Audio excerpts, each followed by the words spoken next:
నువ్వు రా భీమ్, దీపాన్ని వెలిగించు. రమా పద, ఇద్దరం కలిసి దీపాన్ని వెలిగించుదాం. ఇప్పుడు మాత్రం ఇలా అనుకోకండి. భీమ్ దీపాన్ని వెలిగిస్తే ఇక నేను చప్పట్లు కొడతానని. నేను చప్పట్లు కొట్టేవాడిని కానే కాదు. చప్పట్లయితే నేను కూడా కొట్టను. అవునన్నయ్య, చప్పట్లు గిప్పట్లు నేను కూడా కొట్టను.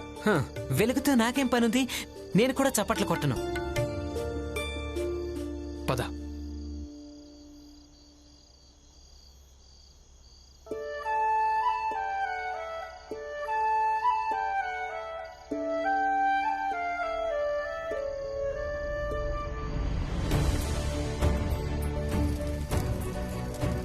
ఆగండయ్యా, దీంతో వెలిగించండి.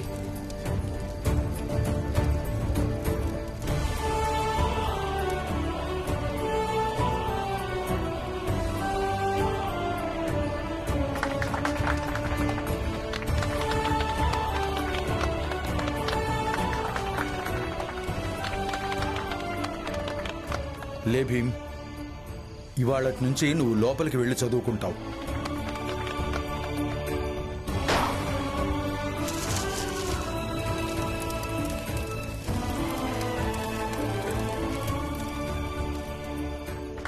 మీలో నుంచి ఏ ఒక్కరైనా మాకు నీటి మీద నిషేధాన్ని విధించలేరు. నిషేధాన్ని విధించడం మీ వల్ల కాదంటున్నాను.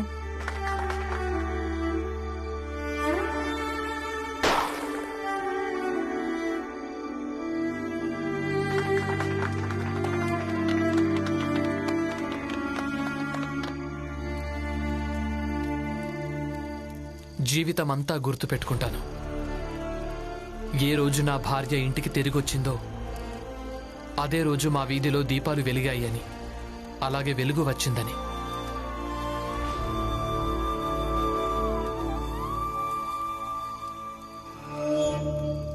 మీ అందరి పని పూర్తయిపోయి ఉంటే నా సమస్య గురించి కూడా కొంచెం పట్టించుకోండి.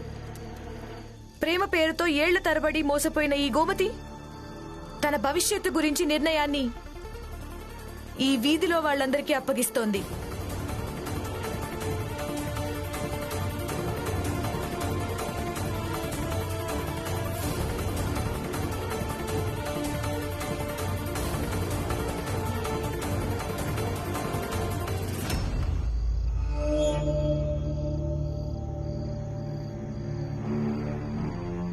ఈ నరోత్తమ్ జోషి నెల నెల డబ్బులిస్తానని చెప్పాడు.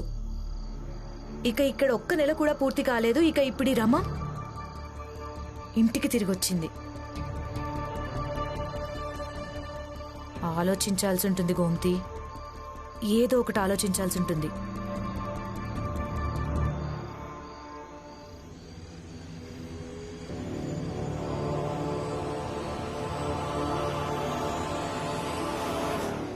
ఏం ఆలోచిస్తున్నావు?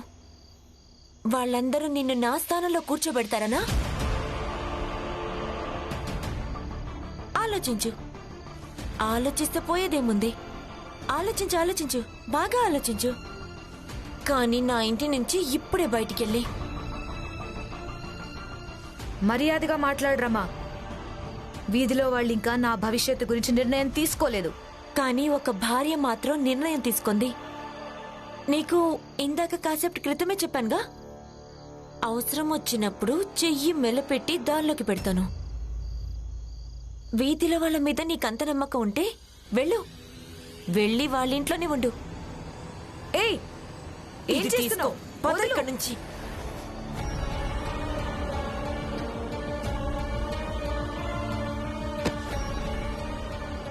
రమా, ఆమెను వదిలేయ్. చూడండి, మీరు ఎక్కడి నుంచి వచ్చారో అక్కడికి వెళ్ళిపోండి.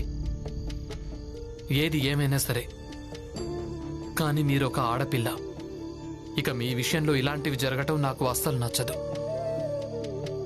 కానీ నువ్వు సవతివి కావాలనుకుంటున్నావు కదా? అవు, నీతో నేను ఏదైనా చేస్తాను. అది మీకు నచ్చినా నచ్చకపోయినా. క్షేమంగా ఉండాలనుకుంటే ఇక్కడి నుంచి బయటికి వెళ్ళు. రమా, ఏంటిది నువ్వు ఏ విధంగా మాట్లాడుతున్నావు? అసలు ఏం చేస్తున్నావు? చూడండి, నేను దేన్నైనా భరిస్తాను, కానీ ఈ విషయంలో మీ మాట కూడా వినను. కానీ ఇంతవరకు నిర్ణయం తీసుకోలేదు. ఎవరిది ఒప్పో ఎవరిది తప్పో. అత్తయ్య, మీరు ఏన్ని వ్యతిరేకించారు? నేనేమీ అనలేదు. మీరు నన్ను వ్యతిరేకించారు, అయినా నేనేమీ అనలేదు. మీరు నా తమ్ముడి చెల్లెల్ని వ్యతిరేకించారు, అప్పుడు కూడా నేనేమీ అనలేదు. కానీ మీరు తన తరపున మాట్లాడితే నన్ను క్షమించండి, నేను మౌనంగా ఉండలేను.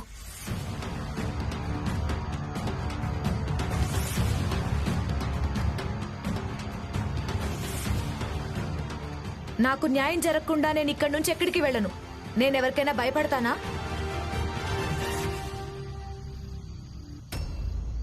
జీజాబాయ్, రమా చెప్పింది అర్థమైతే అర్థం చేసుకో. ఇతరుల సంసారంలో చిచ్చు పెట్టేవాళ్లకు ఎప్పటికీ తమ సంసారం సురక్షితంగా ఉండదు. అర్థమైందా?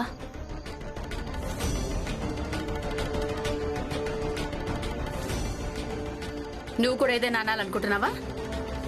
నేనేమంటానత్తయ్యా, నేనెప్పుడు మీ పక్కనే ఉంటాను కదా, మిమ్మల్ని అర్థం చేసుకుంటాను కూడా.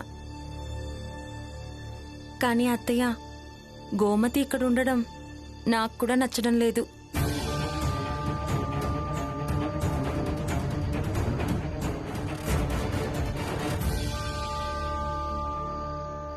ఈ ఇంట్లో భీమ్ కారణంగా నేనెంత నరకాన్ని అనుభవించానో,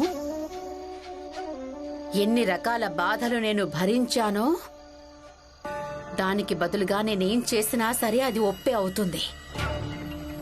ఇక ఈ మాట నాకు నేను ఎన్నోసార్లు చెప్పుకున్నాను. భీమ్ జీవితాన్ని నరకంగా మార్చే ఒక్క అవకాశాన్ని కూడా నేను ఎప్పటికీ వదిలిపెట్టను. ఇలా చూడండి, ఇప్పుడు విషయం సమాజానికి ఉన్న బలానిది. గోమతి తన భవిష్యత్ నిర్ణయాన్ని మనందరి చేతికి అప్పగించింది.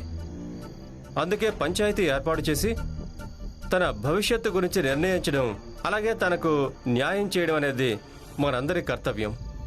అరే, మనసులో ముందే నిర్ణయం తీసుకుని ఉన్నావా ఆ గోమతికి మీ ఇంట్లో చోటు కల్పించాలని? దాంతో భీమ్ ఇంకా రమా నలిగిపోతారని? అయితే పంచాయతీ సమయంలో మీరు కూడా అక్కడే ఉండండి దలియమ్మ. ఏం చూడ్డానికంటే పంచాయతీ సాక్ష్యాల ఆధారంగా నిర్ణయం తీసుకుంటుందా లేదా అని. మీరేమంటారు? అంతే మరి. పదండి. పదండి, మనం కూడా వెళ్దాం. పద. నేనిప్పుడే వస్తాను. జీజాబాయ్, మీతో ఒక విషయం మాట్లాడాలి. ఓసారి ఇలా రండి.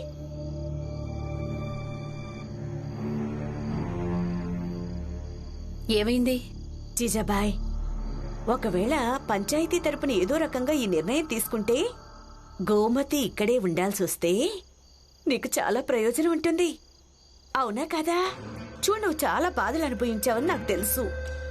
గోమతి ఇంటికొచ్చిందంటే నీకు సేవలు చేస్తుంది. ఎందుకంటే ఇప్పుడు రమలాంటి కోడల వల్ల ఏ అత్తకైనా ఏం ప్రయోజనం ఉంటుంది? అవునా కాదా?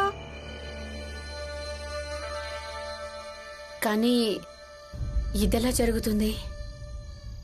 ఇదంతా నువ్వే ఆలోచించాల్సి ఉంటుంది. నువ్వు తెలివైన దానివి, నేనేం చెప్పాలి?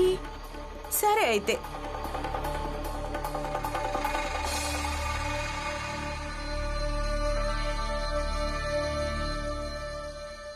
అక్క, ఇక నుంచి ఎవరూ తమ ఇంటికి వెళ్ళకూడదని మేము పనిచేసే చోట మమ్మల్ని ఆజ్ఞాపించారు.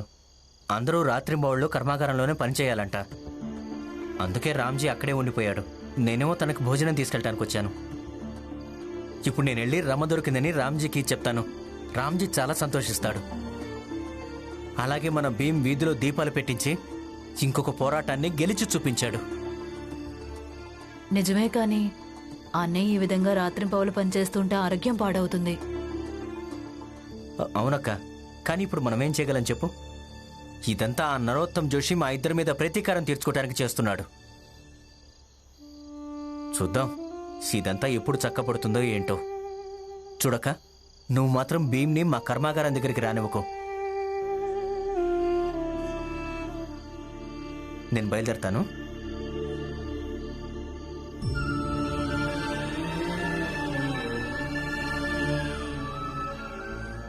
సతారాలో శత్రువులకు ఎలాంటి లోటు ఉండేది కాదు.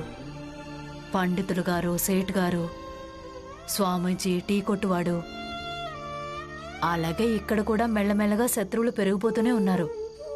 నరోత్తం జోషి, రేషం షేట్, గోమతి, హితేష్, ఇంకా ఎవరెవరు పెరుగుతారో ఏమో తెలీదు. అత్తయ్య,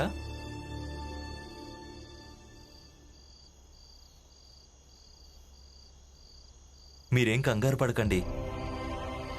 మనం సతారాను గెలిచాం కదా, బొంబాయిని కూడా గెలుచుకుంటాం. అంతే, అంతా చక్కబడితే చాలు. ఆ భీమ్రావ్ తనను వశం చేసుకోవడం అంత తేలికైన పనేం కాదు. ఇది చాలా కష్టమైన పని. మీరే చెప్పండి, ఇప్పుడు నేనేం చేయాలి? శాంతి గోమతి, శాంతి. తేలికైన పనయ్యుంటే నేను నీకు ఊరికే అన్ని డబ్బులు ఎందుకిస్తాను? డబ్బులతో ఏమవుతుంది? నేను చెప్తాను.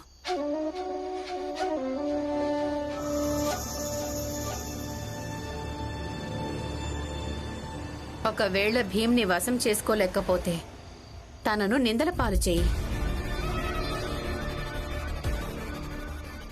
నరోత్తం జోషి గారు, నేను మీకు ఏమాత్రం తోడుగా లేను, కానీ ఆ భీమ్ను ఖచ్చితంగా వ్యతిరేకిస్తున్నాను ప్రతి క్షణం. అందుకే నేను గోమతికి తోడుగా ఉన్నాను. కానీ నేనెలా నిందల పాలు చేయాలి? ఏదైనా ఉపాయం ఉండాలి కదా. ఉపాయాలు ఎన్నో ఉన్నాయి. వైద్యుడి దగ్గరికెళ్ళు. తన దగ్గర రకరకాల మందులుంటాయి.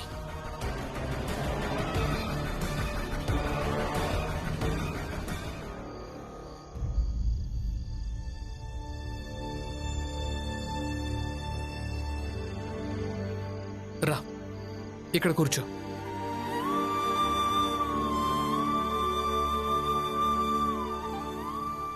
ఈ రోజు నుంచి నీ చదువు మొదలు.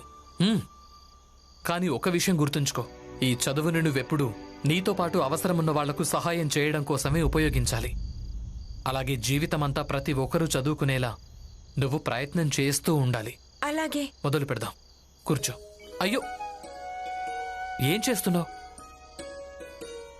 గురువుగా అంగీకరిస్తున్నా. కూర్చో. చూడు, ఇప్పుడు మనం ఏం మొదలు పెట్టాలంటే, ఇదిగో అందరూ వినండి, దీపం దగ్గరికి ఎవరూ రావడానికి వీల్లేదు.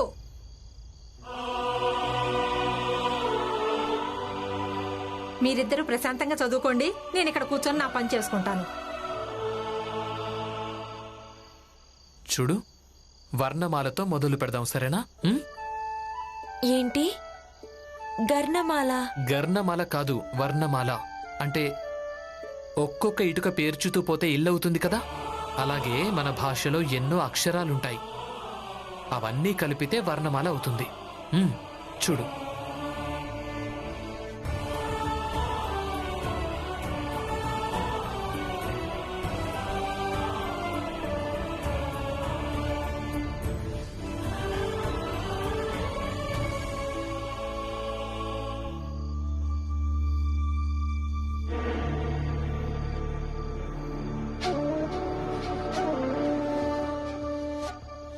ఈ రోజు రాత్రి నువ్వు భీమ్రావు కోసం పాలు తీసుకువెళ్ళరమ్మా.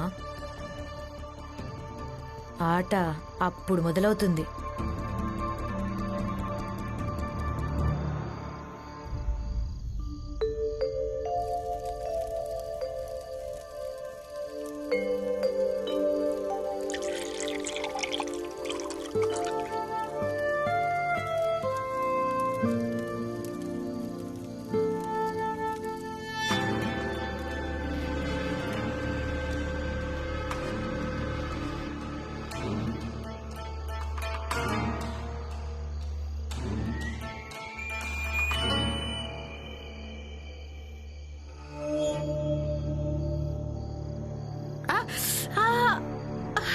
అత్తయ్య, అబ్బా, ఏమైంది? బహుశా బెణికినట్టుంది. ఇక్కడ ఇదెలా జరిగింది? ఏమోమ్మ తెలీదు, బహుశా నడుస్తుంటే బెణికినట్టుంది.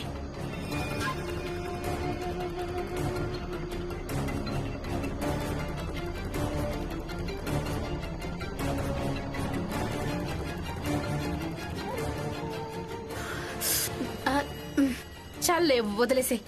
వెళ్ళి వెళ్ళి నీ పని చూసుకో. వెళ్ళు, వెళ్ళి నీ పనంటో చూసుకో.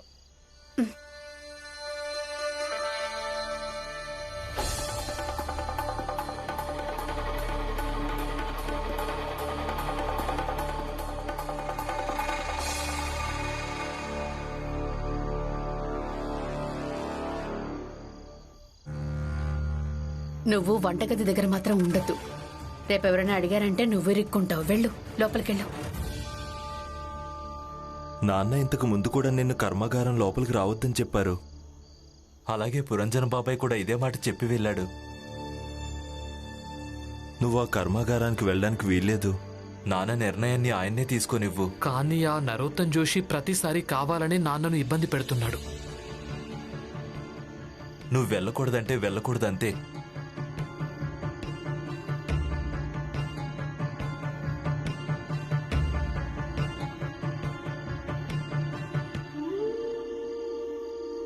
చూడండి, మీరు వెళ్ళినా కూడా ఉపయోగం ఏమీ ఉండదు. మావయ్య ఎలాగో రారు, అలాగే మిమ్మల్ని ఆ నరోత్తమ్ జోషితో పెట్టుకోనివ్వరు. అందుకే మీరు మావయ్యతో తర్వాత మాట్లాడుకోండి.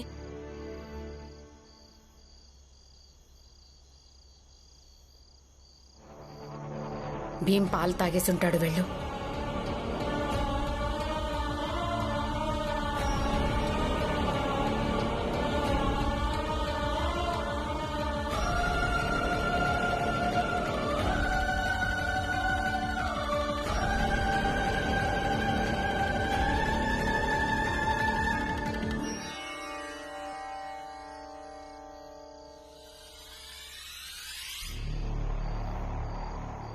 ఏమైంది? ఏం లేదు, కాసేపు చదువుకుంటాను.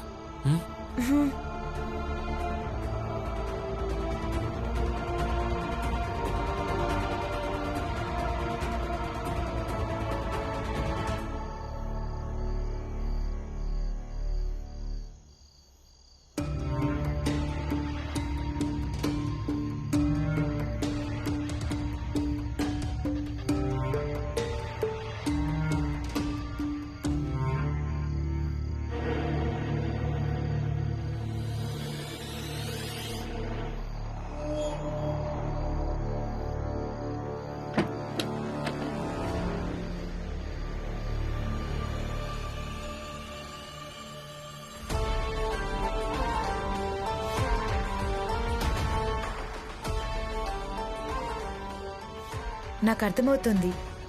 ఈరోజు నేను మీకు చాలా అందంగా కనిపిస్తున్నాను అనుకుంటా. మీరు కొంచెం రమను పిలుస్తారా? కొంచెం విచిత్రంగా అనిపిస్తోంది అంటే రమను పిలవండి.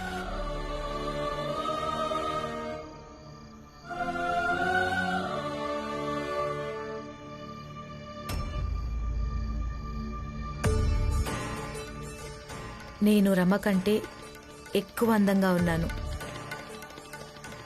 నా ప్రయోజనం కోసం ఆ పాల గ్లాస్లో ఏదో నేనే కలిపాను కదా. కలిపింది రమ కాదు.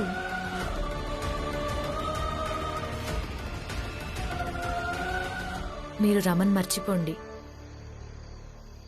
అలాగే మీరు నన్ను స్వీకరించండి. అలాగే ఉదయానికల్లా మీకు అసలు ఏవీ గుర్తే ఉండదు. నేను ఇదే వినాలనుకున్నాను.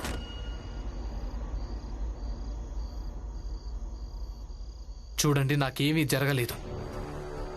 కావాలంటే మీరు ఎన్ని కుట్రలైనా చేసుకోండి, మీరు మీ ఉద్దేశంలో ఎప్పటికీ సఫలం కాలేరు.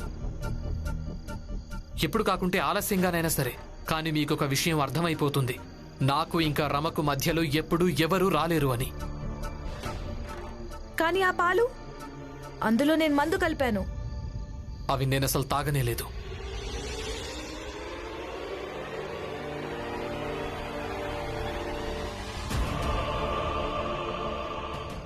ఏం ఆలోచిస్తున్నారు?